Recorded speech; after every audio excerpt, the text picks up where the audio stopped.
मैं पहली होगी जो बंदूक उठाएगी। 370 छीना जाएगा, मैं पहली होगी जो बंदूक उठाएगी।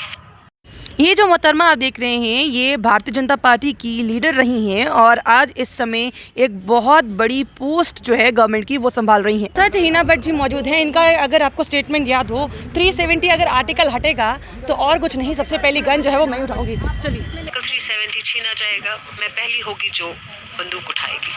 बेहुदा सवाल, अपने इस मुद्दे को डाइल्यूट मत कीजिए, ठीक है? बात सुनिए, बेटा बात सुनिए, बेटा बात सुनिए, प्लीज प्लीज प्लीज। मुद्दे की बात सिंपल है। 370 छीना जाएगा, मैं पहली होगी जो बंदूक उठाएगी। ये तो आपने भी तो बोला था, ये चीज आपने ही तो बोली थी कि अगर 370 हटता है तो सबसे पहली गन मैं ही उठाऊंगी। क्या ये चीज नहीं मानती है? क्या ये चीज नहीं मानती है? आपने 370 गन उठाऊंगी, वो गन नहीं दिखी हमें। आर्टिकल 370 को लेके कि हम कश्मीरियों का है, कोई हमसे छीन नहीं सकता है। हर एक कश्मीरी को कॉन्फिडेंट रहना चाहिए कि हमसे कोई छीनेगा नहीं। और जिस दिन आर्टिकल 370 छीना जाएगा, मैं पहली होगी जो बंदूक उठाएगी। अगर आप अपने भाइयों से इतनी नफरत करते हैं तो हमारे मुद्दे में, आज के मुद्दे में अड़चन ना डालें।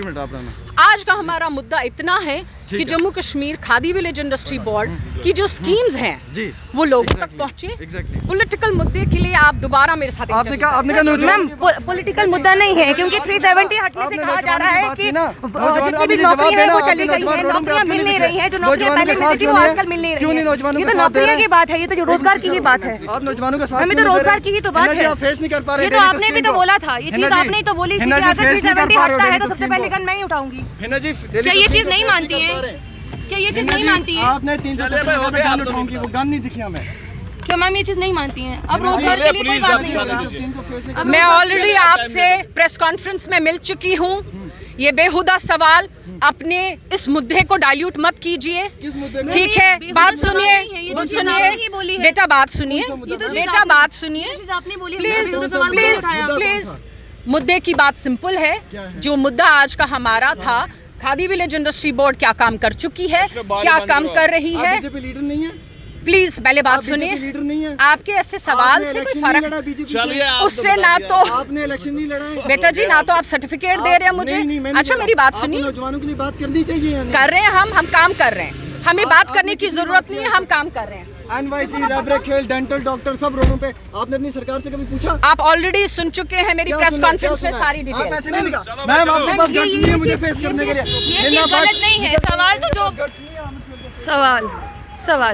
सवाल यही था कि अगर आप ये बोल रही हैं कि 370, लोग ये कह रहे हैं कि जो 370 है वो अगर हटा है उस वजह से नौकरियां जो हैं वो गई, नौकरियों के राइट्स उनके पास वो चले गए। और यही वही महिला हैं जो लगातार ये कहती हुई नज़र आई कि भैया अगर 370 हटता है तो सबसे पहली अगर कोई महिला जो गन उठाएगी वो मैं ही थी। आज हिना भट्ट जी जम्मू में थी। हमने कहा ज़रा सवाल ये भी पूछने की कोशिश कर लेते हैं कि आखिरकार क्या ऐसा सच में है, क्योंकि अगर आप बात करती हैं युवाओं की और 370 का कहीं ना कहीं इस समय अगर युवा कह रहे हैं उनको ही सबसे ज़्यादा नुकसान हुआ है, तो सबसे पहली बात तो यही है ना कि आप इस बात को क्लैरिटी दें। इस बात को क्लैरिटी जो है वो नहीं दी गई कि आखिरकार अब 370 के बाद उस तरीके से नहीं होगी, या फिर अब वो नौकरियों की बात नहीं रही है, या फिर 370 पर उस समय ये बात बोलना दैट इज़ वेरी इजी कि चलिए ठीक है हम उस समय बीजेपी में थे, ये बात बोल सकते हैं, आज नहीं है तो चलिए आज बात ही चेंज कर देते हैं और बोलते हैं कि ये पॉलिटिकल इशू है, हम इस पॉलिटिकल इशू पे बात ही नहीं करेंगे। जनाब ऐसा कैसे हो सकता है? सवाल तो आप ही के थे और ये बेहुदा सवाल कब से हो गया? ये बोलने वाले तो आप ही थे। आज तो हम क्लैरिटी मांग रहे हैं। आपको क्या लगता है? अपनी राय कमेंट बॉक्स में ज़रूर रखिएगा। बने रहिए जम्मू परिवर्तन के साथ। मुझे और वही जी को दीजिए इजाज़त। नमस्कार।